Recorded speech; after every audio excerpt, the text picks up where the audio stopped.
ETV న్యూస్కు స్వాగతం. నేటి వార్తలు. జోరుగా కొనసాగుతున్న టీడీపీ ప్రచారం. కర్నూలు జిల్లా పెద్దకడుబూరు మండలం కమ్మలదిన్నె గ్రామంలో టీడీపీ ఎమ్మెల్యే అభ్యర్థి ఎన్ రాఘవేంద్రారెడ్డి, మందకృష్ణ మాదిగ, రాష్ట్ర అధికార ప్రతినిధి నరవ రమాకాంత్ రెడ్డి, టీడీపీ కార్యకర్తలు పెద్ద ఎత్తున పాల్గొన్నారు. ఈటీవీ న్యూస్తో రిపోర్టర్ వీరేష్.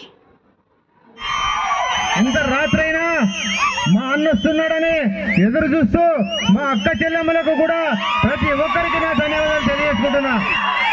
ఈరోజు మన నియోజకవర్గం ఏర్పడి 15 సంవత్సరాలుగా వస్తుంది.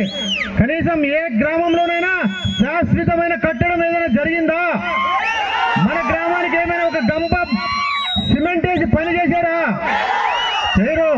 వంకల్లో ఇసుకలు దోచుకున్నారు కానీ గ్రామాల్లో సరాయం ఇచ్చారు కానీ తాగునీరు ఇవ్వలేదని చెప్పి తెలియజేసుకుంటున్నా. ఖచ్చితంగా ఏదైనా అభివృద్ధి జరగాలంటే అది తెలుగుదేశం పార్టీతోనే సాధ్యమవుతుంది. చంద్రబాబు నాయుడు గారు ముఖ్యమంత్రి కావాలా, ఈ నియోజకవర్గంలో తెలుగుదేశం జెండా ఎగరాలా? ఆ రోజే మన నియోజకవర్గానికి బడుగు బలహీన వర్గాలకి అందరికి కూడా చైతన్యం వస్తుందని చెప్పి తెలియజేసుకుంటున్నా. స్వాతంత్రం కూడా అదే రోజే వస్తుందని చెప్పి తెలియజేసుకుంటున్నా. కాబట్టి ప్రతి ఒక్కరూ ఈ అవకాశం చంద్రబాబు నాయుడు గారు ఈ నియోజకవర్గంలో బడుగు బలహీన వర్గాలు, ఎస్సీ ఎస్టీ మైనారిటీలు ఎక్కువ ఉన్నారనే ఉద్దేశంతోనే గుర్తించి ఈ రోజు బీసీ బిడ్డగా నన్ను మీ ముందుకు పంపించడం జరిగింది. ఈ నియోజకవర్గం బాగుపడాలన్నా, ఈ నియోజకవర్గంలో ఉండే ప్రజలు బాగుపడాలన్నా ఖచ్చితంగా ఒక బీసీ ఎమ్మెల్యే ఉండాలనే ఉద్దేశంతోనే ఈ రోజు నేను ఎమ్మెల్యేగా మీ ముందుకు వచ్చా.